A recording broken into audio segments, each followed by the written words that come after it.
Welcome to Is Anybody Listening to Me podcast with Azar and the Meat. We're still in quarantine. We're still podcasting through Zoom, but this is a very exciting podcast because this is a milestone for us. This is our 20th podcast brought to you from from our homes, that unfortunately during coronavirus, but we're going to still provide you with some delicious tips to help you get through the quarantine. We have our special guest on board tonight. Mr. Jarvis will be joining us, but first let me start with my man, Big Meat. So I can't believe 20 episodes in. This is a big deal. I think this is a big deal. 20th episode. We gotta light some fireworks or do something to celebrate. I think we're allowed to go outside. I think do we something have a curfew. big. Yeah. Let's go out for a drink and sell. Oh no, can't. Sorry. No, can't do shit. But you know what? It's okay. You know, I got my booze here. I'm drinking. I'm happy in my house, nice and safe. You know, binge watching a million shows. You know, building up on all the content that we want to talk about on this lovely podcast, and zooming. Oh. Being able to Zoom. I love it. I'm enjoying it. That's all I do is Zoom. That's all I do. It's between work teleconferences and Zooming with friends. That's my life now. It's electronic life. Reach. All you want to do is zoom. And a boom, boom. Let's welcome our third man in. Just shake your rump. Hey, what's up, boys? So I'm glad to be here. I just got to say that quarantine does have its trials and tribulations to keep sanity, but one thing that has happened that I think I wanted to share with you guys, because you weren't there, was an impromptu quarantine Zoom power hour, which I'm happy to say I was a part of. I participated with seltzers, and it was a very bubbly experience. It was very bubbly, and I must admit that I was impressed by my fellow power hour-ers. 3 out of the 4 completed, although he who is named R3 only made it to shot 27 before he quit, which seems to be his theme for 2020. Yeah, this is his theme. Thought you boys would like that little nugget. You can't follow through. Jeez. This is so 27. That's so a shot every minute of beer, right? So 27 minutes. That's it. Yep, that shot every minute. He really is a quitter. He was drinking night shift nightlight, so it's the lightest of the craft beers. It's basically Miller Lite, just in a taller can, and it looks like it's got a light bright. And he says that was too much for him. Took him out. You got to make sure that he's got to know when to fold them.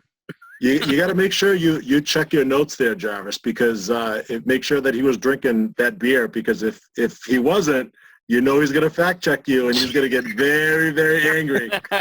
He's going to we're going to hear about this. Yeah. That's true. That's true. If sure anything is notes.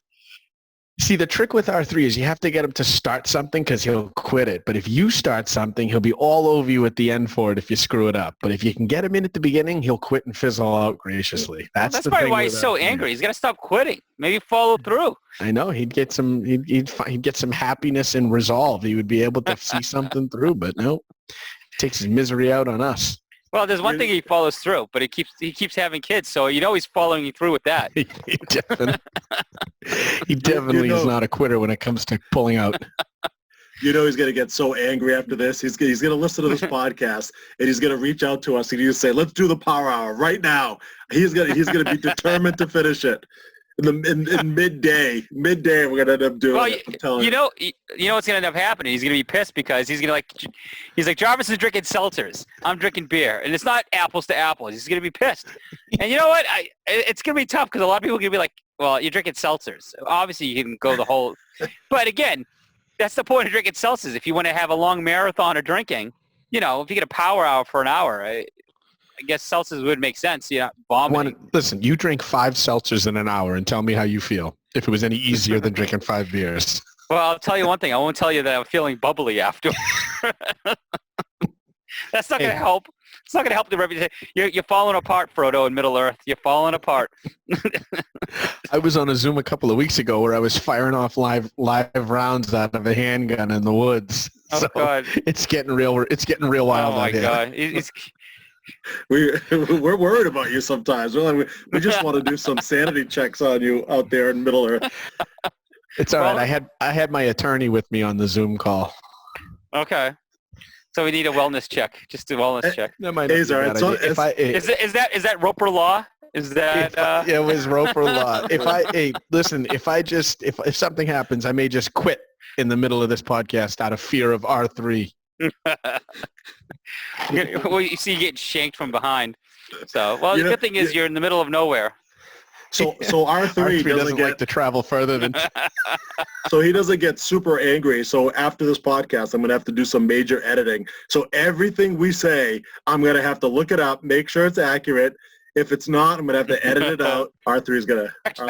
Yeah, he thinks we have producers in our ears that are Googling stuff as we say it, so that, I got a little guy in my headphone that said, oh, no, wait a second. Will Fuller went to Notre Dame, not Mike Evans. Oh, my bad. I'll own that. Shame. Will Fuller, Shame. not Mike Evans. Good Lord. We're all, all right. we're Well, all let's rein it in. It's enough on R3. Yeah, I know. Before, yeah, that is true. Would you rather be a podcast amateur or a professional quitter? That's just cruel. We know R3 is one of our most loyal listeners, so we want to make sure that we get his name out there. And hey, who knows? Maybe someday he'll join us on one of these podcasts. You know, we've been teasing about getting another guest, so people aren't listening to all of our three stupid voices all the time. We could get the smooth voice of R3 on our next podcast. Who knows? Hey, the only thing stupid about me is my haircut. Oh, well, we're all desperate for haircuts right now with this damn shutdown. So whatever haircut you have is better than nothing. Azar, do you mean a back cut? What do you mean a back cut? Well, you guys got more hair on your back. Oh. You on your head. I need a good flick of that Kramer episode, full body shave. That's easy down. to do. All right. Let's go into the taste. God. I gotta. You know what? You guys keep talking. Let's get back. I'm on wireless here. I'm gonna pour myself another drink, but I can hear you. Let's get into the drinking. Like, obviously, you've been drinking to help you survive this Middle Earth, Jarvis. So why don't you start with us and tell us what your tasty treat has helped you survive quarantine so far this week? Well, so I have tried to branch out from my obsession with Screwball peanut butter whiskey. I have tried to just put that aside for a minute. So I went on every alcohol delivery app that I could find for some new tasty beverage. And I came across this delicious Jim Beam vanilla. Now, all the criticism that peanut butter whiskey ran into was that it was too sweet, right? It was too sugary. This still has that, whiskey flavor to it, but the vanilla just cuts off the back end of it. Like when you take that sip of like straight whiskey and you're like trying to swallow it, the vanilla absolutely cuts that right out. So it's unbelievably smooth.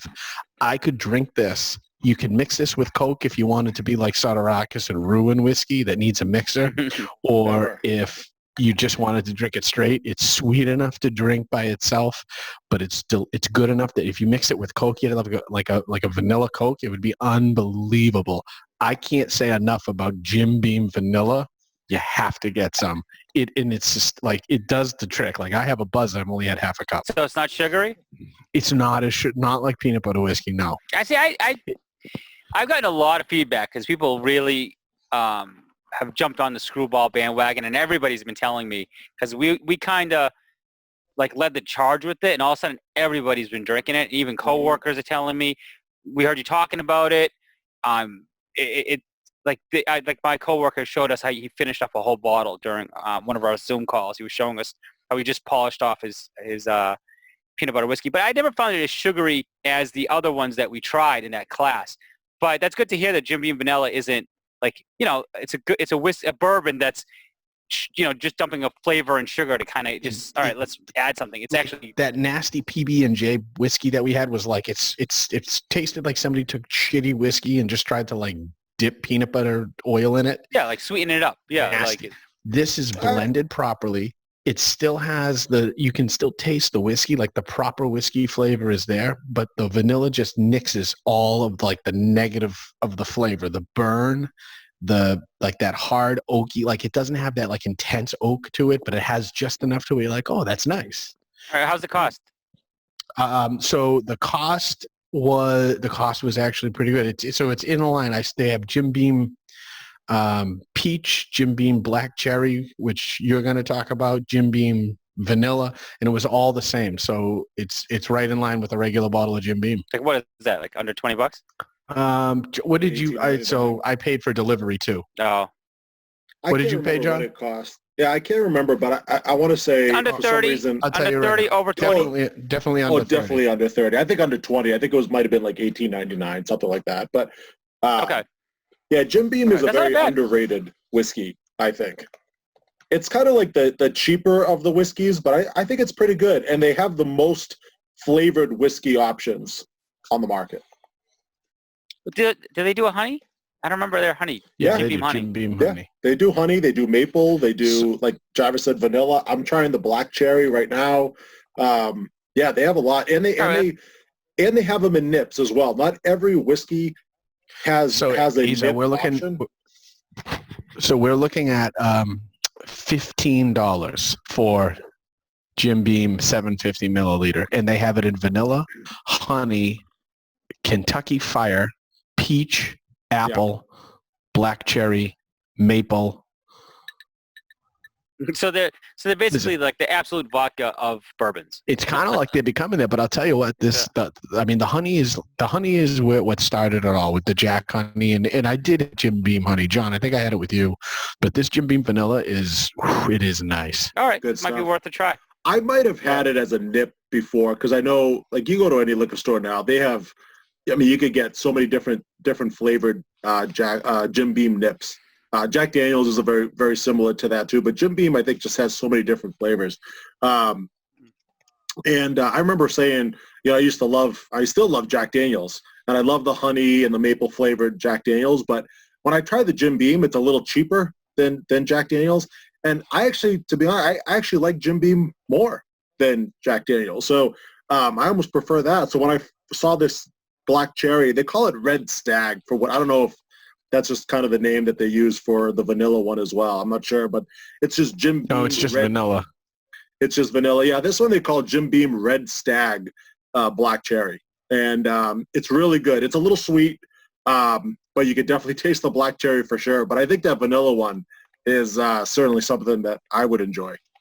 That's right up my alley. All right, well, why don't we segue to you're having a Jim Beam yourself, right? So why don't we segue right into that and let us know which one you're drinking and what do you think? Yeah, it's the Jim Beam, like I said, Jim Beam Red Stag Black Cherry. You could definitely taste the black cherry flavor in it for sure. It definitely hits you as soon as you start drinking it. Like, you can definitely taste it. It's not, I wouldn't say it's something that I could drink all night. It doesn't have that sustainability. I think a vanilla flavor might be something that you could actually drink throughout a night, but the black cherry, it does make it a little too sweet. It's a little too sweet for me for when I drink it. And the same thing with honey and maple. It's in the same ballpark. It's just something that you like to have a glass here and there, but not something you could drink throughout the night. Okay.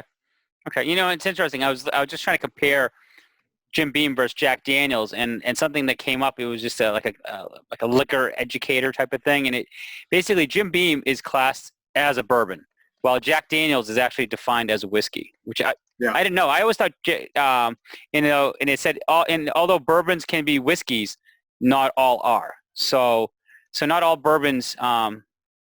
That's interesting that not all bourbons can be whiskeys. I thought it was interchangeable, but I guess there is a difference. And this one does say Jim Beam tend to be more fruity, while Jack Daniels taste is more mellower and smoother to drink. I don't know about that, Jim. But again, if you're drinking Jim Beam straight versus Jack Daniel's straight, I think Jack Daniel's is a better, smoother whiskey. If it's no flavor, just even. Well, So yeah. And I Jim remember Beam I is just I've Kentucky, drank more. right? Jim Beam is Kentucky, I believe. R3 might have to fact check us on that. But boy. It's I Jim believe Beam that's Kentucky. Jim Beam is Kentucky. It is. Yeah, and Jack Daniel's, is Tennessee. Yeah. Yep. Is a Tennessee whiskey. So they are different. So they're not really apples to apples, even though we kind of interchange if them. I could though, the basic difference is just the location. So if you have a whiskey brewed in Scotland, it's called Scotch. If you have a whiskey brewed in the South, it's called bourbon. If you have a whiskey brewed in so then the difference is like in Tennessee, it's sour mash, and in Kentucky, it's bourbon, or So and then you start getting into ingredient like a different ingredients. Then you get the rye and things like that. But I think it primarily comes down to location changes the name, not necessarily there's a difference between Scotch and bourbon, but the location and the geography is related to the ingredients that goes into it, which alters the flavor, which is why they have different names. Yeah, and it's funny. Some locations, some countries. I want to say it's compared to the U.S. versus the Europe, whereas whiskey is spelled a little differently. Some ends in a Y, some ends in an EY. So there's no wrong way to spell it. It's just just a different way to spell whiskey. So it's funny how all that works and all that difference. You know what I've seen for the talking about locations. A little sidebar is that they have a Japanese whiskey. I almost bought it just to be totally different, like to go off to see what does a Japanese whiskey taste like. I mean, I would never think of them. I know they're big whiskey drinkers. I never thought of them as having their own distilleries and brewing their own whiskey. So that's something that when I'm feeling brave, because the bottle, they are kind of expensive. You're looking at about a $50 investment to try something totally different. But I think that would be a nice niche when you have a company over to say, hey, I have something totally unique. Everybody knows Irish or Scottish or different American whiskeys, but to say you have a Japanese whiskey would be kind of pretty cool to try. But probably not as good as the Irish whiskey Jameson. Jameson, you guys, Jameson cold brew. Jameson. Yeah, that is true. Yeah, you keep mixing. You did promote that. You did promote that a couple podcasts ago. I did. All right. So you guys went on the more cheaper end of the scales. I went on the lockdown and I decided to spend a little bit more money than I expected to when I went in there because I was looking for a flavored whiskey, and we've kind of reviewed a lot of the different ones. So I came across something that I've never really focused on. There was on the top shelf of the liquor store was a lot of different small batch whiskeys, which I didn't really know much of the difference. So I found this brand of whiskey called Smuggler's Notch, and it's out of Vermont, and they actually had a maple version that uses 100% real Vermont maple syrup that they distill them together in their the casks together with their whiskey. They mix it together, and it's interesting. Jarvis brought up that point of that hard finish. You get like that burning on the back of the tongue. This whiskey, despite it being maple flavored, if you taste it properly, you got to let it hit the front of your tongue where the taste buds are, and you get the flavor. But as soon as it hits the back of your tongue, it's got that traditional hard bourbon taste, which is kind of interesting. So it's not as smooth as I expected for the price for the whiskey that and for a small batch. So this one's called a straight bourbon. So it's it's in that family with you guys. We're in that same thing, like the Jim Beam. We're trying bourbons, but this Smuggler's Notch I got it on sale, but regular price it's $50 in the New Hampshire liquor stores, and I got it on sale for like $45 or something. And like I said, I was surprised. Like you could definitely taste the maple flavor in the beginning, but man, it has got that like strong whiskey on the back of your tongue kind of feel at the end. So I was kind of surprised. So I don't know. It's not the smoothest whiskey that I've ever had for the price. I was kind of a little disappointed by the lack of smoothness. I thought it would be a nice. How much did it cost? How much was it? You said it was on that for a 750 milliliter bottle. For a 750 milliliter bottle. Yeah. Wow. Yeah. Wow. The pharmaceutical business must be good. Well, you know what? I wanted to treat myself because that vaccine must be coming through. yeah. Are you not telling us something that you should be telling us? If you see me lighting a cigar with $100 bill, you know what went through. I decided to splurge. I said, you know what? I could buy another. They had all these like the Whistling Pig. They had all these different flavored. Pig, Azar. Pig. Whatever. Keep your credibility. They had all these different flavored whiskeys. Whistling Pig. Hey, I've had a few glasses already. All right. Look, we corrected ourselves. As long as we correct ourselves, good, then we're good. Good, yeah. That's why R3 hates us. Yeah. You know what we should do next time? We should actually text that let people know on Twitter that we're actually podcasting. Maybe we'll get some like input as we're going along here. But anyways, there was all these regular whiskey. Whistling Pigs. That's all I can picture is that's just a whistling pig. It's expensive. Those are like those are over $100 a bottle. Yeah. I mean, some of the bottles they had there weren't that expensive, but I'm like, no, I want to try something different, something that's like what is this? Like, I saw a lot on the shelf, and this section was all small batch whiskeys, and I was like, oh, you know what? I never tried what they considered a small batch. Let me see what that means. And yeah, I you know what? If based on our scale of 1 to 15, I got to say, because of the price and the fact it wasn't smooth all the way through, it actually knocked a lot of points off it. It's not something that I would recommend reinvesting. I mean, it's good after a couple glasses that you don't care anymore. You're just throwing them back. But I would say, is it something that I would go and buy again? Probably not. I don't think so. Not for that kind of money. It didn't give you the market basket cheesesteak value, is what you're saying. Well, but I wasn't looking for value. Like, I knew I was spending the money on a good whiskey, but if you're, and I know they're more expensive. Let's put things in perspective. But if you're spending $50, you want it to be a smooth whiskey. Sure. You shouldn't. Yeah. It shouldn't. Yeah. My first impulse when I drank it, I was like, shit, it tastes like Johnny Walker Red on the way down. And that shouldn't happen when you're thinking you're buying a small batch when they consider themselves like a premium whiskey. It shouldn't taste like Johnny Walker on the way down. That's all I got to say. So that's my disappointment. I was like, what the hell is going on here? It tastes like a blended whiskey versus like a nice, smooth, straight bourbon. So again, it's good to try. I would go high. My Jim Beam rating, my Jim Beam rating would probably be 12 or 13 out of 15. Wow, that's really good. Yeah. Well, the value is there. That's high. That's very high.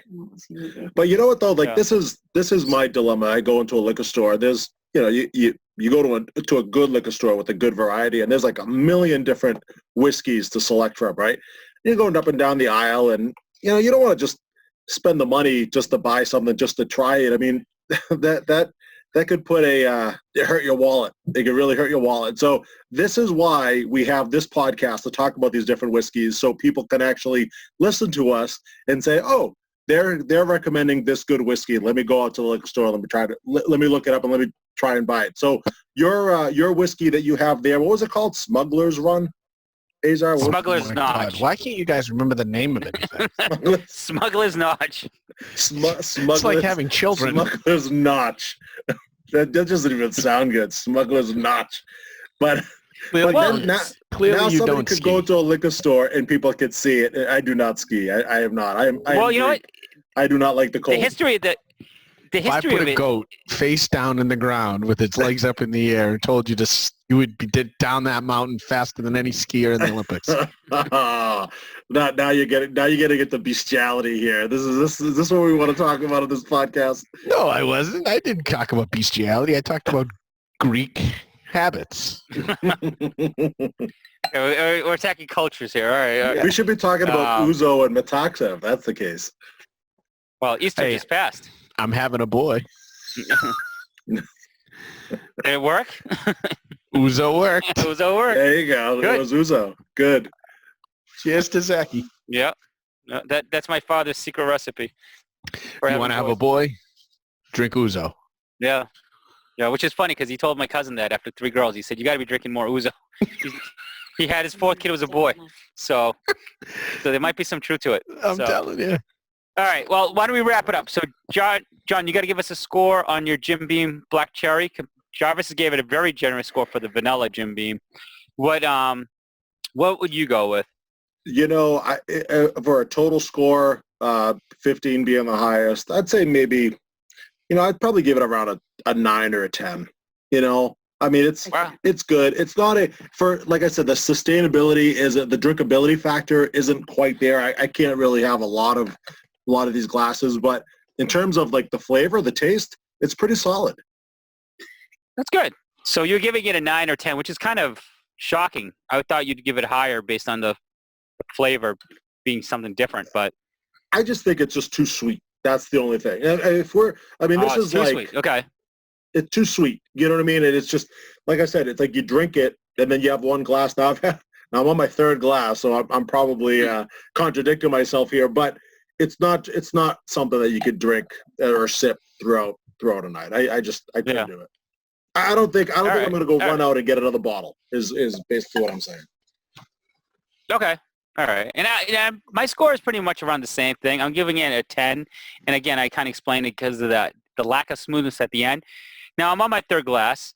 Now, like we were saying, and it's interesting, most times with a bourbon or any type of whiskey, I usually have like a couple pieces of ice in it just to kind of give it a little bit of a chill. But I've been drinking this one straight. So no ice, pretty straight. So that's why it's not bad. That's why I don't want to knock it saying it's a bad whiskey. It's okay, but for what you're paying, I think there's better ones out there. That's all I'm saying. So yeah. So I'm with you. I'm thinking like a 9 is a fair score. So all right. So that's our booze review. So we had 3 types of whiskeys or bourbons, technically, that we were sharing with you guys. 2 Jim Beams and 1 Smuggler's Notch. So if we're going to be on lockdown, looks like for another year. So if you're desperate, go out and buy some, pick up a bottle or 2 for yourself and give it a whirl. So let's move on to entertainment. Smuggler's crotch. See what happens when Big Meat has 3 whiskeys? Now he gets giddy stupid. So, all right. And this podcast is sponsored by Jim Beam. Yeah. They might as well be now. We're all drinking it. Yeah, well, that's because, look, obviously, like, times are tough. Pretty soon we're going to go on the next shelf down. What's on the bottom? They're going to be like, well, we're now drinking Mad Dog 2020. Yeah. Rebel Yell. Rebel Yell, yeah. I was going to say Wild Turkey, but Wild Turkey can actually get kind of expensive, too. But, all right, let's move to entertainment, because this is the hard part. When you're cooped up for home, what is this, like 6 weeks of quarantine now so far? I'm burning through everything I can watch that is anything that's at least respectable. So, and one of the things I missed today, I was thinking about it, is I miss going to catch a movie. Like all these like movies that come out like in May or June, everything's been pushed back. And it's kind of frustrating. Like there's nothing new to go and see. And luckily today, and thank God for Netflix, they are actually still producing content and dropping content. I know they're not making any new content during the pandemic, but they had such a backlog that they had to schedule things to drop. So the only thing that I find exciting is at least Netflix, when I go on it, there might be something new. And today there was a release of a movie called Extraction with a pretty well-known star. So I had a chance to watch it. I know Big Meat had a chance to watch it. So the movie's called Extraction with Chris Hemsworth. So, Big Meat, let you get started with it. What do you think? Yeah, it just dropped today on the April 24th, and it was pretty good. In fact, I actually heard that it was a movie that was supposed to come out to the theaters, and Netflix picked it up, and they ended up releasing it on Netflix. That's what I heard. I'm not 100% sure on that. We're gonna have to check with our producers on that. But it was a solid. That I'm fact checking now. Well, first of all, R3 doesn't like the movie section. He thinks we're like big kids and he hates the topic. So we don't have to worry about R3. It's only sports. He's fast forwarding on this part. Yeah, this is where he skips because he thinks.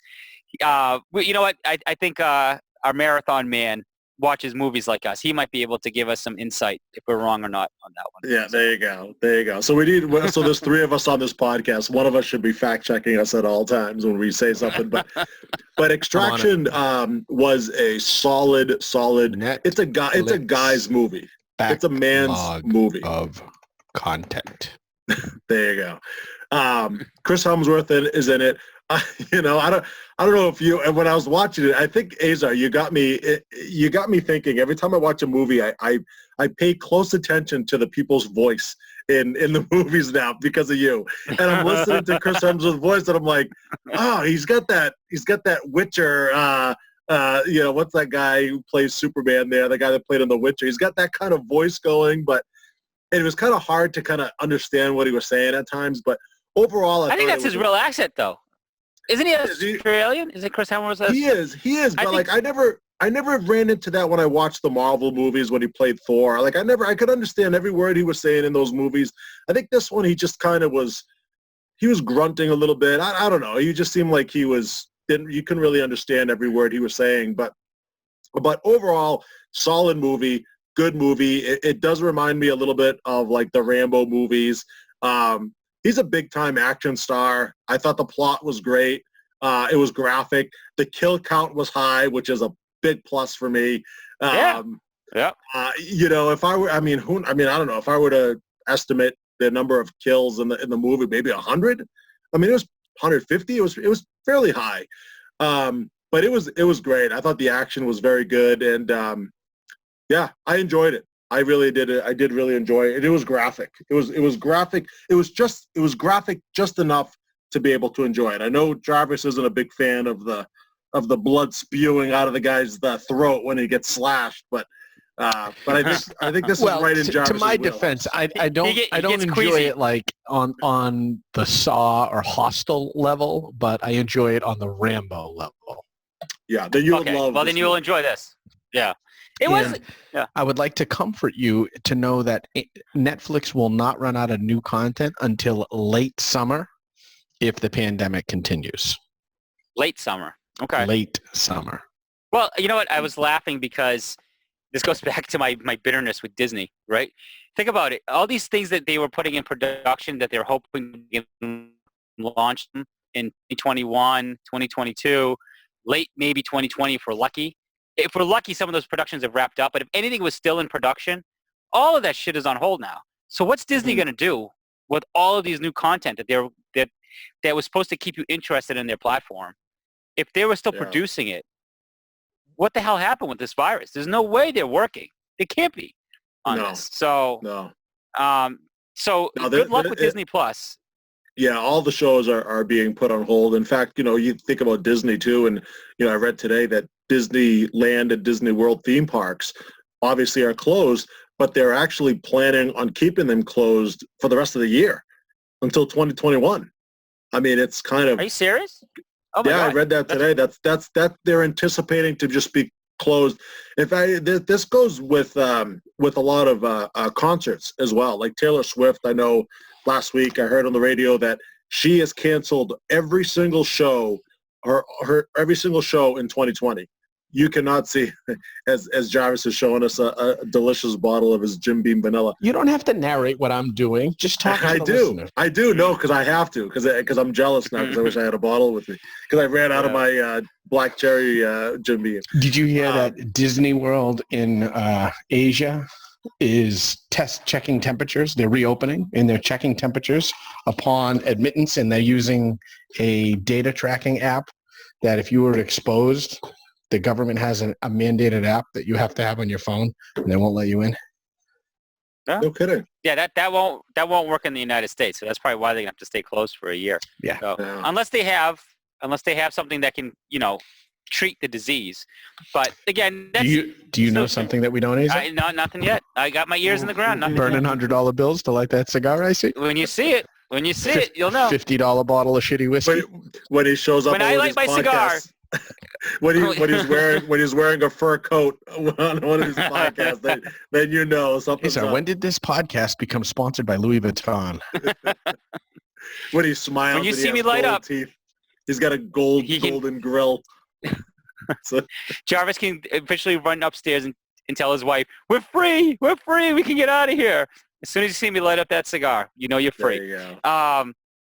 Yeah. So the content thing is interesting but going back to Netflix, Extraction was a nice drop, nice timely drop. It was a good movie. It wasn't the best drama or anything. It's not going to win any awards. But Chris Hemsworth did a good job. And you know, the grunting and stuff, that's a classic, like Rambo, Arnold Schwarzenegger movie. The star didn't really, it was intense action. And I think we were talking before the podcast. What I liked was the way the camera angles were following the action. Like you really felt in the action with him, the way they set up the cameras. Like they were following him as he was going down hallways and things like that. You almost felt like you were part of it.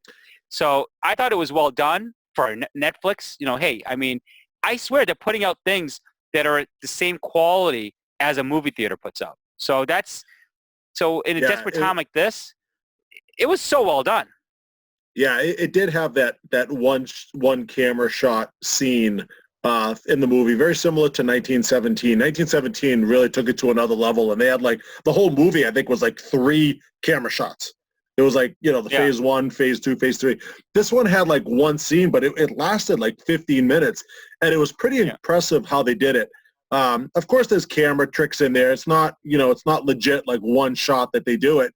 But it was cool. It was a car chase scene where the camera was positioned outside of the car, and then all of a sudden it just kind of zooms in, and now you're inside the car, and then it zooms out, now you're outside of the car. I thought it was just so well done. It was so cool. It really, really got you into the scene of it. The action scenes were great. I thought the fighting scenes were great. And you are right about Chris Hemsworth. He didn't overdo it. And the kid that played in it too, like he didn't overact either. It wasn't this over the top like Nick to bring up Nicolas Cage again. It wasn't Nicolas Cage. It wasn't a Nicolas Cage performance. I thought Chris Hemsworth did a pretty good job on that. So we watched it earlier, and we realized, you know, we looked it up. We saw that it was rated R. Of course, my 8-year-old son was like, well, I want to watch it too. Thor's in it, and I'm like, all right, well, let's give it a shot. And then, like within the first 5 minutes, I was like, nah, you probably should get out of here. You should watch this. And I'm glad I kicked him out of the room, because there are some scenes in there that were it's pretty graphic. Pretty graphic. Yeah. You know, it's funny too. They had the star from Stranger Things, Hopper. But anyways, his name is David Harbour, and he's the shit. Yeah. And I was perplexed. Let me fact check. So I think it's Hopper, right? Isn't it? They call him Hopper. Matter. I think his name is. There you go. Hopper. Yeah, I think his name is Hopper in the movie. In the show. Anyways. Stranger Things. But his name is David Harbour in real life. But you know what's interesting is they landed he's a pretty popular guy now and an actor. And I thought his role in the movie, I'm surprised it was such a limited role that they got him in. Yeah. Like you would think with someone with his caliber, like he would have been like another sniper or like something. There was some twist to the story, which I don't want to spoil it because it just dropped. But I was just surprised his role was not more impactful. But it was almost like he was playing the same kind of like guy from Stranger Things. I don't know if you noticed that. Like, did you see his mannerisms were almost it's almost the same thing. So he plays. You're looking for Jim Hopper, and it's Hopper. David Harbour. Yeah, we said that right. Yeah, we're good. We're good. We're good. We're good. We were I'm not worried about R3. Yeah, R3 is not going to take this one. We thought R3 was going to have a heart attack there for a second. No, but we were right. We were good. Yeah. We're accurate on that. All right, for the sake of time, I'm going to move on. So Big Meat and I, if you're looking for a movie and you've already burned through the red box and you have nothing else to watch for as a new movie drop, Extraction is the way to go. It's mind candy. It's a movie you don't have to pay attention a lot to. It's just action from beginning to end. It's like a 2-hour movie with straight action. It doesn't stop. Highly recommended. So did we say, highly recommended. And because we want to talk a lot about fantasy and podcast, not podcasting, fantasy and the NFL draft. I don't want to take too much time, but I did want to touch on that last thing because a lot of us are big fans of the 80s and you two are big fans of wrestling. I did want to touch on the Jimmy Snuka Dark Side of the Ring episode. And I was so excited for that episode, but I don't know how you guys felt. Like, I would recommend watching it if you're someone that loved watching him as a kid wrestle. The only thing that I found, they didn't focus a lot on the wrestling. and I felt like the story was kind of flat. Like, I don't know, like I was hoping to see more highlights of him in his career, but it seemed like his career was much shorter than what I remember, and I was kind of surprised by the way they, like, it didn't seem it lasted as long as I thought it would, based on like what I remember. It's not as long as I thought it was. So yeah, I don't know what your thoughts are about it. Yeah, I mean, his story of what happened definitely deserves a spot on the dark side of the ring, for sure. But it was really that one incident there where, where what happened to his wife at the time in the early 80s. And, and I just felt like, I don't know, they did kind of drag it out a little bit. I didn't feel like there was enough there to fill up an episode like the Chris Benoit episode, or like last season, the Macho Man episode. There was a lot there to cover. Whereas in this one, it was just like they really just kind of focused on that one incident. So it was a little bit underwhelming. But it was, I mean, all the episodes that I've watched have all been really good. I felt. I mean, they all have a really dark side to it. Obviously, the title of the show. But I did like the more recent one, Dino Bravo, the assassination of Dino Bravo. I mean, I remember Dino Bravo. I didn't think he was that big of a wrestler name at the time when I watched him. I had no idea that he got assassinated. That was kind of news to me. But while watching it, it was surprising to me how big of a star he was in Canada. He was the Hulk Hogan of Canada. And it was crazy, like the whole story of him kind of going through, kind of owning his own league, basically, before coming to the WWF, and then having kind of a short, 3 or 4 year career in the WWF before he retired. And then he ended up being kind of included in with the Mafia. And it was really, it was interesting. It was a much more interesting story that I thought than the Snuka episode. Well, the one thing about the Jimmy Snuka, because he was such a highlight reel as a wrestler, and then they kept on introducing his nemesis, and I forget his name off the top of my head right now. But what is wrong with you guys? It's Don Morocco. Don Morocco. I don't remember. You know what? And it's funny because they were saying he was his nemesis. Jarvis is fact checking us. Jarvis gets R3 after a few drinks. But first of all, do you remember him as the nemesis and in the wrestling matches? So I don't remember that. Because you shouldn't, because it was 1983 and it was the most famous steel cage move was when Jimmy Snuka went off the steel cage, the very, very top. He was the first one to ever do it. So it was such a transcending moment athletically and what the entertainment was, that particular moment was probably top 5 most iconic moments in world WWEF history. The feud with Morocco was because back then the feuds would run for a year plus. So Jimmy Snuka's main run in the WWF was only 3 years, and his primary adversary was Don Morocco. His career was 20 years long before that, leading up to this point. Yeah, I remember. Yeah, the WWF career was only 3 years, and his prime, that moment, he never had a title. He never had like shifting storylines. He feuded with Don Morocco and Roddy Piper. And even when he feuded with Roddy Piper, it was the Piper's Pit where Piper knocked him out with a coconut. And it was really in preparation for Don Morocco. So, and that was a big, you know what? And it's funny because Piper. Yeah, that was a big. That's what I remember. That's what I remember. Now that you say that, I remember. Again, like some of the main characters that I remember as from my childhood, I just remember like those type of things. And then you're right, his matches going on top of the cage. I remember that match. Now that's what I remember. I don't like what he did in the ring is all I remember. Like who he wrestled, and like it's not like when you saw Hulk Hogan and Andre the Giant wrestle. Like you remember those two clashing with each other, or the Ultimate War. Like there's certain characters you remember clashing. I just remember loving Jimmy Snuka just when he got into the top of the ring and just went flying. What is the first vision you think of when you think of Jimmy Snuka? Him standing on the top rope.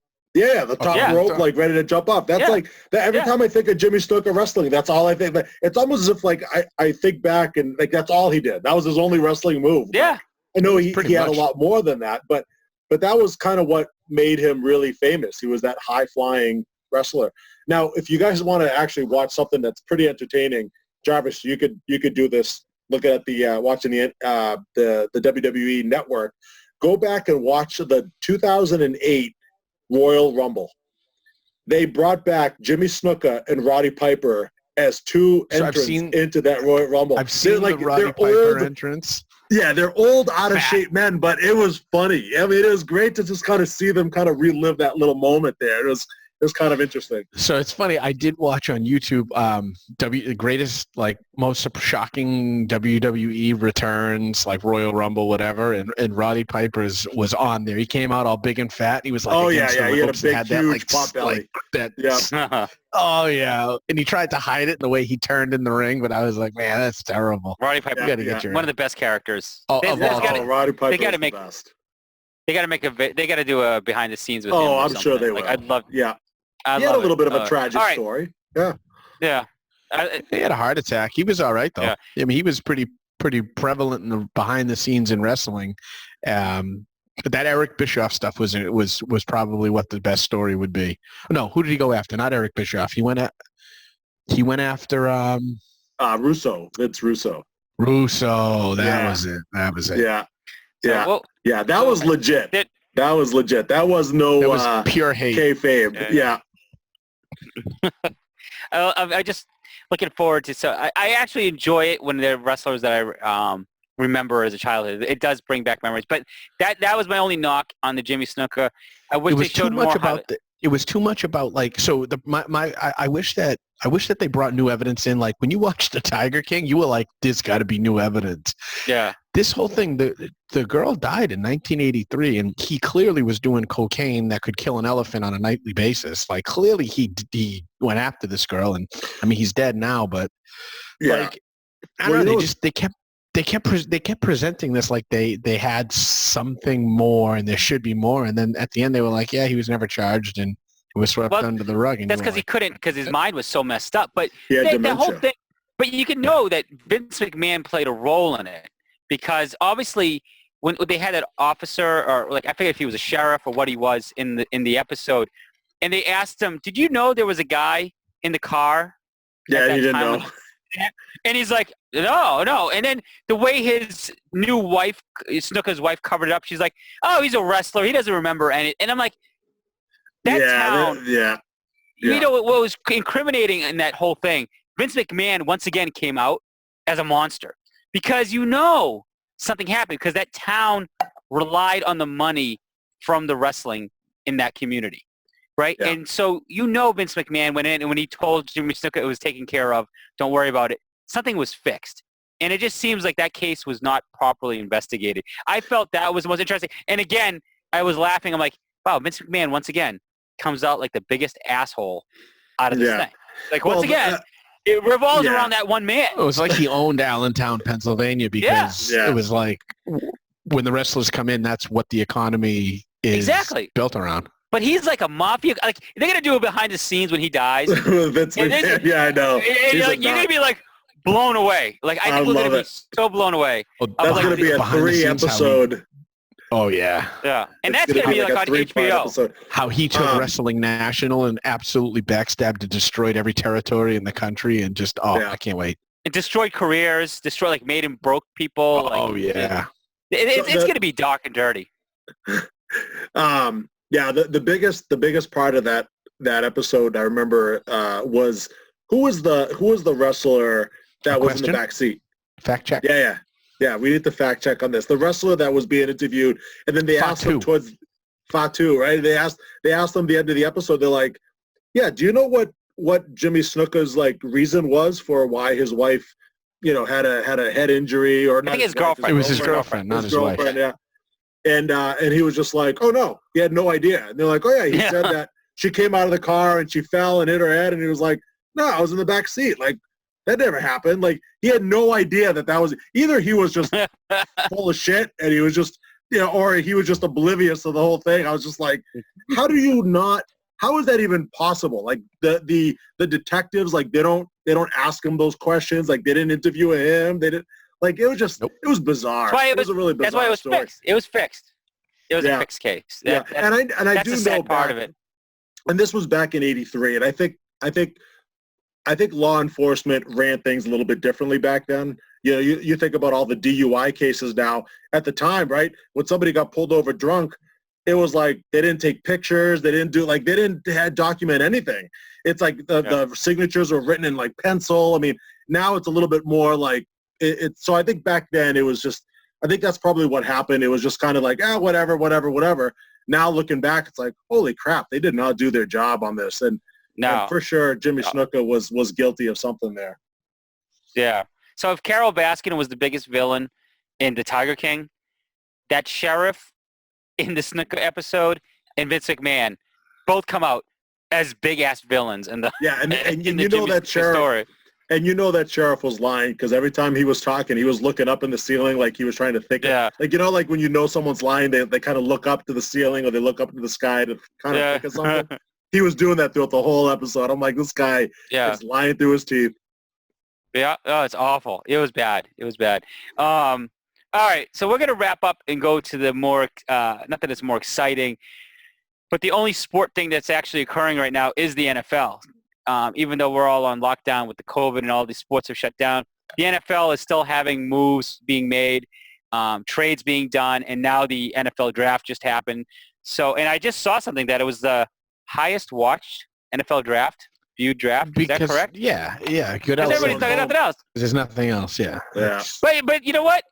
But people are so desperate for content. They're willing to sit through the NFL draft from beginning to end because they're just desperate for something sport related. Not only are people stuck at home, but it's the only sports related thing that was going on in a long time, and people wanted to watch it. And I thought they pulled it off pretty well. I didn't think it was terribly done. I thought it was pretty good how they did it. Yeah. You know, it's a shame for the XFL is I wish they thought of that, like maybe like taking the players, have them quarantined, and it's play in one stadium or something. Keep them all in one hotel and keep the XFL going because they obviously folded. We've seen the end of the XFL again. Sadly, I don't know if you're going to blame it all on the coronavirus, but the XFL is done. So again, the NFL is king. Vince McMahon effed up somewhere. Once again, Vince McMahon. He's going to take out Goodell one of these days. Something's going to happen. He's going to be running the NFL one of these days. Something's going to happen because Vince McMahon wants to have a football league. So that is true. But speaking of exciting trades and activities, we were talking last week. You know, the world shook when Tom Brady went to Tampa, signed. He left the Patriots, and we debated on the last podcast how he's going to finish. Well, the newest development. Now we're going to tie in wrestling and football. We're tying it in together. We're bleeding it, people. There is a purpose of how we're talking. Now, the news breaks this week. Gronk, who won a belt in the 24/7 champion. Yep. And then the last WrestleMania, leaves as a champion and is back in the NFL and is now with the Tampa Bay Buccaneers. Just been traded for pennies on the dollar to Tampa Bay. Yeah. The world shook. Here's the segment when Azar goes back to bashing Tom Brady again. Here's the part of the podcast. No, here you're going to see the Big Meat jump on the bandwagon. Now Big Meat is going to say, you know, maybe he is going to be a top 5 quarterback. That's what we're going to hear. Listen. The dial is going to change. All of a sudden it is, I knew he was going to be No. Tom Brady. At the time when we talked about it, it was how the current state of the teams were, and there was the draft. There was still free agency going on. There's still possible trades. There's a lot of stuff that could happen, and right now, I mean, I think with Gronk going there, that gives them 3 legit tight ends. I think Gronk is going there for more of a run blocking, but I just can't see. I mean, he's not as big as he used to be. Sure, there's time for him to gain some muscle and weight and whatnot, but I think he's going to go there for leadership. I think he's going to go there for his run blocking ability, to keep Brady happy. That could be it. I don't think Gronk's going to go there, catch 90 passes, 1,000 yards, and score 10 touchdowns. That's not going to happen. But let me just, and Jarvis is my witness. Did he not say he felt Tom Brady will now be a top 5 quarterback? And what you're saying is, he's going to be a top 5 quarterback because Gronk's going to go in there and block? Really? That's No, no. what's changing. Well, if he comes in because he's a I great don't know. blocking tight end, and that means that they're moving the offense a little bit further down. That gives them more opportunities to score touchdowns. So more holes for Now, Ronald Jones. wait a minute, That's wait a going to be minute, the game breaker. Wait a minute. Wait a minute. Oh, Azar, you missed it. did- Tampa Bay just drafted a running back. Ooh, all right, man. Oh, there you go. Getting spicy so already. maybe top three now. Top three. That's A what running I'm back putting out it of down. Vanderbilt. I'm putting it down right now. Top three, Tom Brady. No, I don't think Tom Brady is going to be better than Mahomes or Lamar Jackson. There's no debate there. No one said he was going to be. All right. No, I don't think he's going to be better than Prescott because Prescott got some weapons as well in this draft. So I think he also moves up a little bit. I still think Russell But Wilson. does he is have legit. Godwin and Evans? Who? Russell Wilson? No, but Yes. Russell Does Wilson Russell has Wilson have legs. Godwin and Evans? He's got legs. No. He's got legs. He had legs when he was a virgin. And he's young. Since he started And he's having young. sex. He's Since young. he started getting And laid, those Russell legs Wilson haven't done- had the same burst. And I still think Kyler Murray's got DeAndre Hopkins. That's all I know. He's got DeAndre Hopkins in his back pocket there. And so Reaching. there's Reaching. so Tom Brady could end up becoming, at this point right now, as we stand currently today on April 24th, he could be the fifth. For the record, or he's sixth sitting. quarterback. I was predicting him to be seventh or eighth in that category right there, seventh or eighth, not top five. We're going to need But now, our R3 to fact check that. He could be five or six. He could be 5 or 6 now. I still like Matt Ryan. Matt Ryan still has Julio Jones. Oh, my No, God. you don't. Listen, You wait a Brady minute. hater. You Brady hater. Look at him. He Listen. turns. John, Listen, you they- had me convinced for a second that what you were Wait a saying minute, was wait a minute. rational No, and no, a no, no. lucid It's thought, an even year. and you just brought 2020. Matt Ryan. look at his years. Look at the record that he Why did you has say in the Matt even Ryan? years. He's 'Cause terrible. Because he's got Julio Jones. He still has Calvin Ridley. Oh, and you're they still just going picked up about Todd Matt Gurley. Ryan. I'm going to mute And they got myself Todd because I Matt Ryan was just the MVP, 2 seasons ago? And again, this is the even year. He has a great year. Look it up.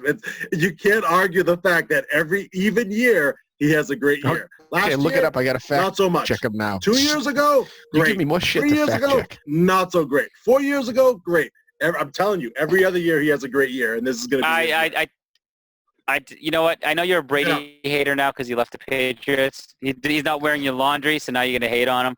I will be supporting Tom Brady this year. I love Tom Brady. But I will be supporting Tom Brady. I will. But you know what? You're just making excuses for Matt Ryan is going to be better. Russell Wilson. Bruce Arians, Pete Carroll. I said Matt Ryan. I think you did. Could be in the mix. He's going to be in the mix. He'll be a good quarterback this year. Matt Ryan That's not what we're talking about. You know what? Matt Ryan looks too much like Adam Hogue to be good in our fantasy league. Oh, I like Matty Ice. I like him. I believe in him. All right. You know what? You can have folks, 28-3. For all of us that listen, we know a lot of our people in our fantasy league listen to this. If this is episode 20, put it down, people. So that way when the football season starts and Matt Ryan sucks, we're going to have Big Meat change his tune. We want to be able to dig it up and say, episode 20, play. Now, I wish I could tell you the minutes, but we're using Zoom, not my usual podcast software. So I can't tell you the minutes to check it, but I will be playing it and I'll be documenting it. Oh, okay, but wait a minute. Play it back. So like I said, April 24th today, if, let's just say, Julian Edelman, now the draft is still going on, right? We're in the second round here still, or third round now. no, we're in the third round. We're in the third round. So I'm looking Thank up on you. my screen here, and I'm looking at the pick 85 coming. So there's still a Colts are chance on the that. board. there's still- Patriots are up in 2 picks. Oh, there you go. There you go. We'll still be going on when they pick. Well, that'd be great to announce the New England Patriots pick live on the podcast. It's not really live, but whatever. There you You know go. what I mean? Can you please finish your stupid thought about Matt No, Ryan? what the hell was I saying? No, it wasn't about Matt Ryan. It was about Julian Edelman. If Julian Edelman gets traded God. before the end of this draft to the Tampa Bay Buccaneers, then I will be convinced Tom Brady will be top 5 quarterback. Then I could honestly say. But as of right now, Edelman is not part of the Bucs. So Edelman, I mean, So Brady will I be just want to sixth ranked. understand your logic. sixth ranked Evans quarterback. doesn't put Brady over the top. Godwin doesn't put him over the top. O.J. Howard doesn't put him over the top. Cameron Brate. Gronk blocking Gronk blocking. old busted ass Edelman. Now Brady is now. Come on, Are you busted ass out of here? Wait a minute, get out of here. Wait a minute, you're saying busted ass. Wait a minute, I'm just saying Tom Brady's still going to be. Your kid goes to his camp. It doesn't mean he's a great athlete anymore. Tom Brady is still going to be a top 6 or 7 quarterback. That's big. I mean, look, there's Mahomes. But you just said Jackson, Edelman. There's Prescott. Edelman will put him top 5 because fifth ranked quarterback. He will surpass Kyler Murray in my top 5. He will surpass Kyler Murray. So it goes Lamar Jackson, Patrick Mahomes, Dak Prescott, Russell Wilson, Kyler Murray. Huh? I think even Mahomes. Yeah. I want a conference in R3. I want R3 to start yelling at you on this one. No, Lamar Jackson, Patrick Mahomes, Dak Prescott, Russell Wilson, Kyler Murray. Those are my top 5. And then 6th, as of right now, today, April 24th, Tom Brady. Now, how is that being a Tom Brady hater? Tom Brady hater. Come on. Basically, unless Tom Brady reassembles the old Patriots team, he's not gonna top 5 quarterback. I think I've had a lot of Mike Evans, black cherry whiskey. Yeah, you obviously been drinking too much. All right, it's obviously we'll have to wait and see for that. But you know what? Episode 20 will be replayed in the future. Oh yeah, I'm telling absolutely. You that much. So 6th ranked quarterback as of today. If Edelman or something else happens and somebody else goes to the Buccaneers, who knows? Maybe there's a trade of some sort. You are the Glenn Ordway of our group. You're just hanging on the fence. If something else comes up, it just changed everything. I have a right to change my opinion. All right. Shoot him, please. I would love to. No, I would love to, but I'll just stick R3 out of 100% sense. If, like I said, as of today, the way it currently stands, the way the Buccaneers roster currently stands, 6th ranked quarterback, Tom Brady. All right. Well, we have our guest Jarvis because he does watch college football. We're gonna move on. We brought Jarvis on for this because he is our college football guru, and I know that's gonna piss R3 off even more to say that, but he is our guru of our small group. And the draft is Mike Evans go. The draft. Florida AW. The Florida. They got me all messed up, but. The draft is this weekend, and I think this is a good conversation from a fantasy perspective. And I think, Big Meat, you brought the question is, Jarvis, based on the draft and the first round you've seen, who are the players that are going to have the most immediate impact? If you're someone that doesn't follow college, doesn't follow the draft, if you're listening to this podcast, who do you see making an impact from the first round? So from fantasy perspective, right? So I took this a couple of different ways. I think, obviously, the Miami Dolphins had so many picks that fantasy impact-wise, like you have to see something. But if you're looking at the draft and you want to pull, like, okay, who landed in a situation that could just be like, I need to put him on my sleeper radar or something on those lines where it's like, who's going to come in and be a draftable entity? Yeah, exactly. That's what we're looking for.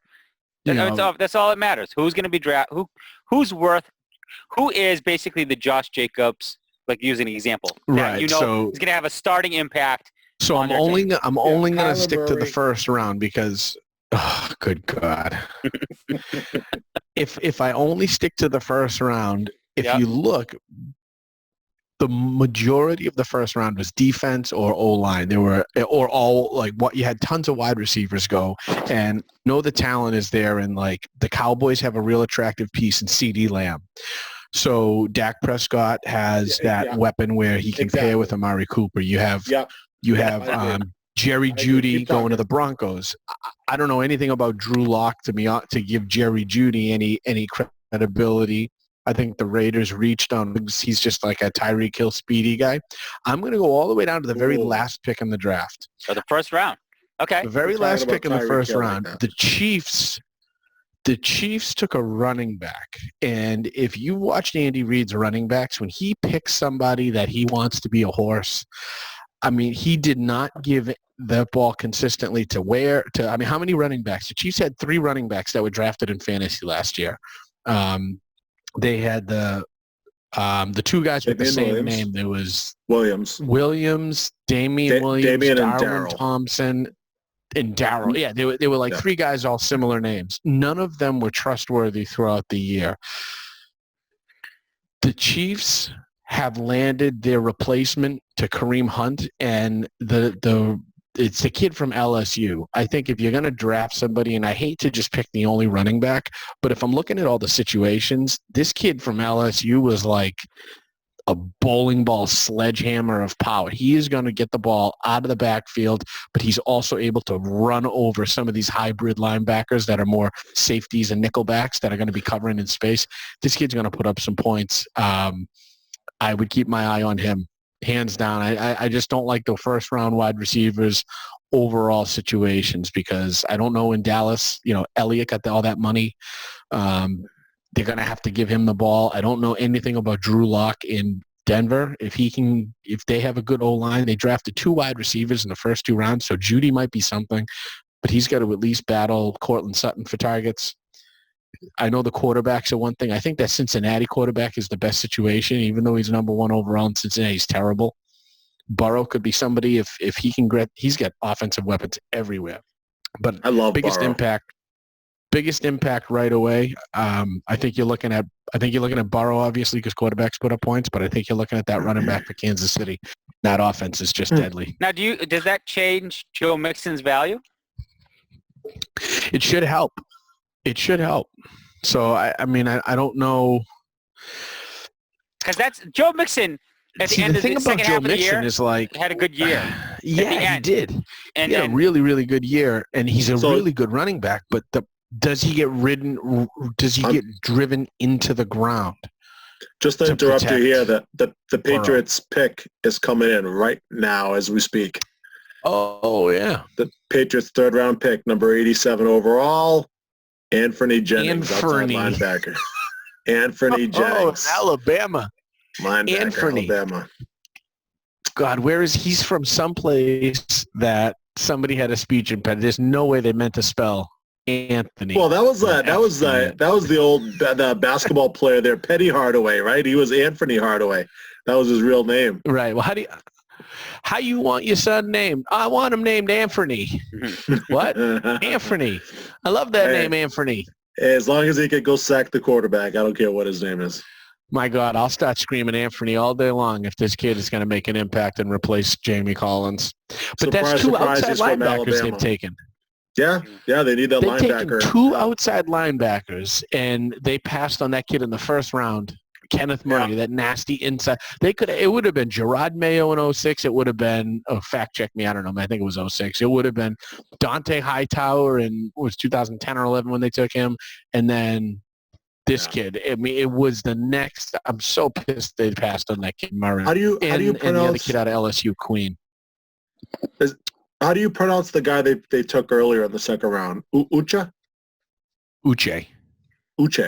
Right? U-C-H-E. Uche. Yeah. U-C-H-E. Yeah. Uche. He played next to. I just like saying Uche. Pronounce this one. He played Uche and Vinovich. Uche played linebacker with Vinovich at Michigan 2 years ago. Oh, a little inside stuff there from Jarvis. I'm just waiting for Artsby to try to fact check me on that one. Are you sure they played together? Are you sure they didn't go Notre Dame? So take the running back at Kansas City. All right, guys. Because for the sake of time, and we always get criticized for going so long. But, so Jarvis, your reasoning for your number 1 pick for the most impact, anybody that is Andy Reid's backfield always looks good. And he has a pedigree or like a history of making running backs great. So I think you're onto something by saying, between Patrick Mahomes and the offense they have, to bring in a solid running back that if he trusts him and makes him the starter, he's got to be in the top early 2nd round, early to mid-2nd round. Running backs is if you draft a running back that high, their shelf life is so short in the league that you draft a running back high, you're going to put the tread on his tires right away and try to get the most out of him. It's not like wide receivers even or quarterbacks where you have to drag them along and get them comfortable. Like the running backs, you turn around, you hand on the ball, and you say run over that man or avoid him. Yeah. And they just get to work because the older they get, it's not like get seasoned with age. They break down with age. Yeah. So I think they're gonna get this guy off and running. So this is specifically talking about fantasy football here, not real football. No, fantasy, because that's where fantasy. I don't give a shit about real football. I'm talking about who's going to have a fantasy impact. Yeah, and I could see Jarvis's logic there. I think that makes sense. However, sense of disagreement coming. But if and buts, if Damian Williams is still there, then I don't know if this guy is going to be a guy that I would draft fairly early, maybe like a very late round pick, maybe, because Damian Williams, even though they were all the running backs were pretty inconsistent throughout the regular season, Damian Williams finished pretty strong last year and into the playoffs. He actually had a really strong playoff push there, and they were feeding. That's fine. You can draft him. You can draft him in the second round, please. Who? But he had an up and down season. You can draft Darwin. He did. Damian Thompson. No, Damian Williams had a strong finish to the season last year and into the playoffs. I'm just saying I would not draft the rookie. If Damian Williams is still there, they could split time. It could end up being 50-50, and he could still end up being put up big numbers. I would be cautious. If they end up cutting Damian Williams, then I'm all on board. I'm on board with that pick. I would love it. Well, that's why I said earlier. If Andy Reid in the preseason says we're going to go with the rookie, even if they don't absolutely. They might not cut Damian Williams. They might put him in, make him the backup because he does put a lot of wear and tear. But if he says we're going with the rookie, we invested in him, we're going with the rookie, you got to take him high because Andy Reid, he made Shady McCoy look good for some games. You know what I mean? And he was old and he was already burnt out, and he made him look good in some games. I think they cut him. Didn't they already cut him? Did they cut him? I thought they already let him go, but I might be wrong on that. Check. So that's four running backs. We didn't mention them earlier, right? You got both the Damian and Darrell Williams. You got McCoy, and we had the other guy there that we mentioned earlier. But yeah, there's just a lot of running backs there. Yeah, I think McCoy got released, but he took a lot of carries in the beginning. Like when he came on, they actually gave him some of the starting roles. So. What was interesting is... I know because in Fantasy League last year, I had both Damian Williams and LaShawn McCoy, and every week I started the wrong running back. I would start McCoy. He had 2 carries. The other guy had 15. That was impossible. The other guy, Damian Williams, I'd start him. McCoy had 20 carries. I mean, it was just like it was so inconsistent. It was frustrating. So let me ask you guys. Here's another controversy that I want to wrap the night with. So the Giants invested heavily early with the tackle, right? So if you see that they're investing in that offensive line, they're bringing in this big rookie that's probably going to start right from the get-go, right? You're going to invest in a rookie like that in a tackle. You're going to start him, right? Does Saquon Barkley's value go back in the top as a number one? Does he go back to – because remember, he is – like when he got healthy again, he was great at the second half of the season. That high ankle sprain really slowed him down. But do you go back and say, man, they improved the offensive line, that Daniel Jones is going to have another year under his belt, that offense? You should. You should. There's no reason Barkley should lose top 5 status. No. He was number 1 last year. Would you consider him back again? Not number one? No. Not over CMC. No way. I mean, yeah. But number 2, number I could see him going number 2. 2 to 4. 2 to 4. No, okay. You know I was going to hold you on this, but if you're giving someone advice and you're in the top 3 picks, right, and you're number 2, are you hoping for Barkley to slide to you, or if you're number 1? Well, I think the struggle is not do you hope Barkley slides to you. I think everybody with number 1 should pick CMC. I think the struggle with number 2 is Elliott or Barkley because Elliott's got at least another year with significant volume coming his way. I'd stay away from Elliott in the future, but I think he's going to run himself into the ground this year to try to, the whole money thing. I think that Barkley and Elliott is a conversation for 2, and it's easier this year to have the number 3 pick because you just take which one is left. I think the harder part is picking Barkley, but I would pick Barkley too because he's younger. His legs are fresher, even though he had the high ankle sprain. And Nate Solder, this big monster tackle that they got, Daniel Jones is a little mobile, so they don't have great wide receivers. They don't have a great team, but at least with Barkley and Jones, I think they can get out in space with that O-line and make some plays, some screens, some draws, some off tackle stuff. So if I was drafting 2, I would probably draft Barkley over Elliott. Yeah. Yeah. I would probably agree with you. I think there's going to be a lot too many mouths to feed in Dallas right now. So many mouths to feed in Dallas. And the big thing with Dallas, for me, Dak wants his money. Yeah. So Dak is going to determine who gets the ball. Yeah. Well, that's true. But I was watching Steve Smith. I think it was it on the ESPN or I think it was an NFL Network. He was talking about, and he made a lot of sense when he was talking about the new Dallas offense with they picked up CeeDee Lamb, and they said how they're going to just wear you out throughout the game, where you're throwing to Amari Cooper, you're throwing to CeeDee Lamb, you're having Dak Prescott kind of scramble out of the pocket and running a little bit, whereas towards the end of the game, towards the third and fourth quarter, it's Ezekiel Elliott time. And they're just going to start feeding him the ball so much towards the end of games when defenses are tired and they're worn out, that to me, I think that excites me as a guy who's picking 4th in our fantasy league.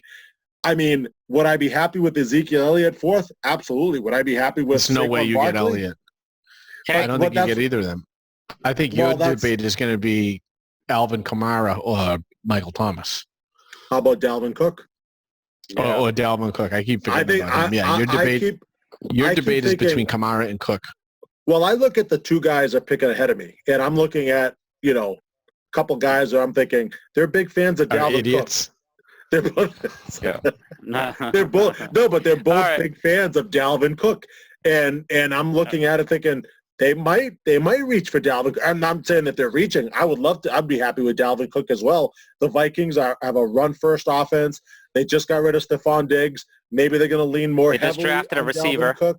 They just drafted a receiver. So I'm just thinking, hey, Dalvin Cook, I'd be happy with him. He was a beast last year. So picking 4th, I'd be happy with. I know I'm not getting CMC, but I'd be very happy with either Elliott, Barkley, or Dalvin Cook. One of those 3, I'd be happy.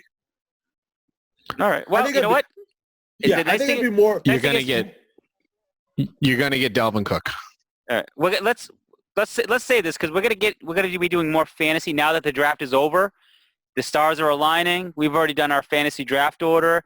We can start talking about teams and start talking about like who we are already seeing as the top 10 running backs. We're gonna start doing more shows now because no sports. So I'm looking forward to starting talking about based on the draft. Yeah, absolutely, Azar. I just want to know who Jarvis is taking at number 5. Now that we've talked about the top 4, who's going to go 5th? That's all I want to know. Who is it? Is it Aaron Rodgers again? Perhaps. Hey, for the record, I want to put it on the record here because I take a lot of heat for Aaron Rodgers. I am not the person that drafted Aaron Rodgers number 1 overall. In our league, and in the history of fantasy drafts in our league, Aaron Rodgers was drafted with the number one overall pick. Aaron Rodgers. That's crazy. I did not do that. I can't remember who did that. That is a sibling of yours. It was the youngest sibling of yours. That is the Cooper Kroll of. That was his inaugural draft pick. Oh my God. Yeah. Okay, enough said. He brings shame to the family. That's why he's not on the podcast. All right. So although the rumor going around, Aaron Rodgers goes to the Patriots. Listen. Maybe Jarvis will pull that trigger on that number 5 that grew in my garden is going to win awards. I'm telling you that when I heard that, I don't know where it came from, and it can only work next year because we have $1 million in cap space. We got to pay all these draft picks. Oh my God! I think that would be. We're gonna get Cam Newton. We're gonna end up with Cam Newton. That's what's gonna happen for us. If we ended up with Aaron Rodgers, I would legitimately have a heart attack and I wouldn't be able to function. All right. Well, all right. We have plenty of time to talk fantasy. Let's not all do it on one podcast. But so we had a long. We've pretty much been talking for over an hour now.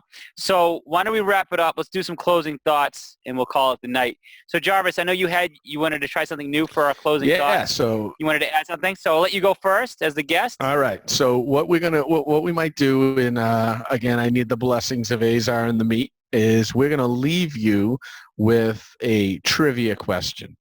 And we'll post a trivia question on our Twitter account, and I'll let the guys plug that, and then you can submit your responses to it. And we'll, if we get enough input and everything, we can eventually talk about prizes or something for whoever gets it. But I think, just for interaction, we're going to do a episode per episode trivia question at the end to sign off here. So in honor of the Patriots losing Tom Brady, I would like to know, can you name all of the backups that Tom Brady has played with in his career? And I will say one caveat to that. Drew Bledsoe does not count on this list because Tom Brady was his backup playing. So of all of the backups that were on the roster when Tom Brady was officially named the starter after that Drew Bledsoe season, so following the 2001 Super Bowl, who were all of Tom Brady's backups? I like it. All right. So, and if you include that season, take out Drew Bledsoe, because Bledsoe was technically the starter that Brady was. So if there was a third quarterback, they count. So from then on, who has backed up Tom Brady? Let's see if you can name them. Sounds good. Don't Google. Don't be a bitch and Google. Don't cheat. Don't cheat. You got nothing else to do in quarantine. Think it through. And don't quit on the trivia question either. All right. That's right. What's your closing thought? We'll post the answers on Twitter. All right. Sounds good. Sounds good. So, Big Meat, what's your closing thought for the night? Controversy really, you want to stir up? No controversy. I just want to throw out there, and this probably doesn't deserve a full podcast review, but I did want to throw it out there because Patriots just traded, and Patriots are on the clock. They've just traded back up into the third round for the 91st pick. Oh, geez, more trades. They just keep trading back. Well, what else are you gonna do?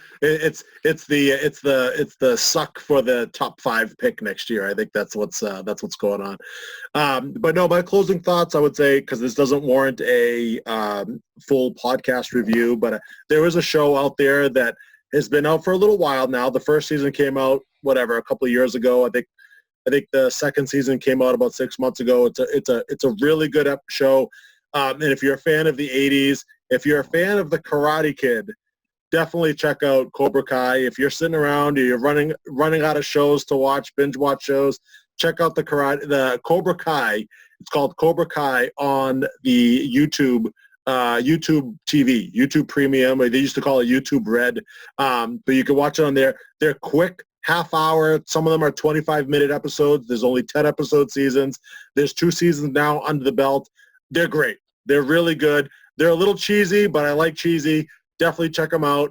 And if you like the music from the Karate Kid movies, they replay all the music. They replay it all back in all the Cobra Kai episodes. It's really great. So I suggest that's another show that people should check out. Yeah, it's really good.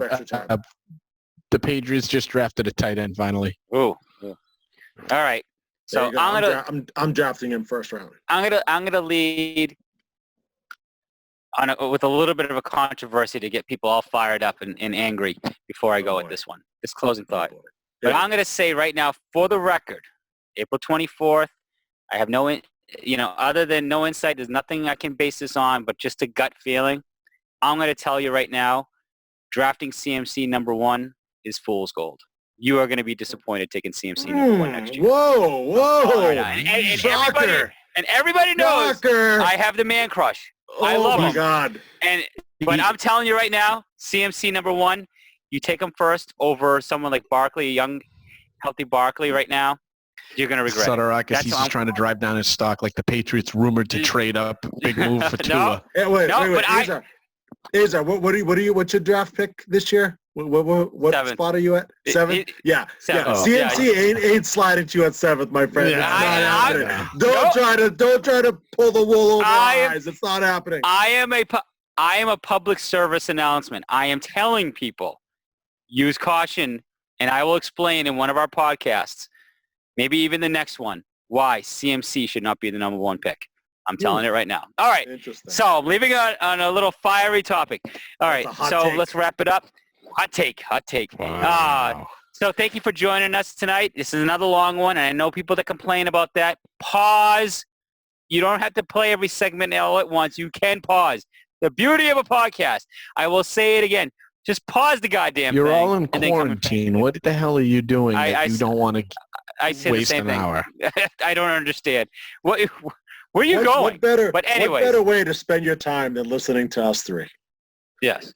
And absolutely. I can't think of anything better. So as Jarvis was mentioning, you can follow us on Twitter if you haven't done that already. We are Azar in the Meat on Twitter. That's how to follow us. And that's where you can get the trivia questions and the answers. And you can actually see the pictures of the drinks, of the alcohol bottles. So if you're in the store and you want to reference it, what were they talking about? We do post the pictures of what we were drinking on Twitter. It's funny, though. Johns are always posted hanging out of the asshole of a sheep. More bestiality jokes. I love it. Just you had to throw that in. All right. And you can also follow us. If you're listening to the podcast, we're on 3 different platforms. You can listen to us on YouTube, SoundCloud, and more importantly, the more popular Apple Podcast. That's the easiest one to listen to and pull us down. So we hope you will follow us. If you want to write a review, we'd really appreciate it. Other than that, until next time, have a good night.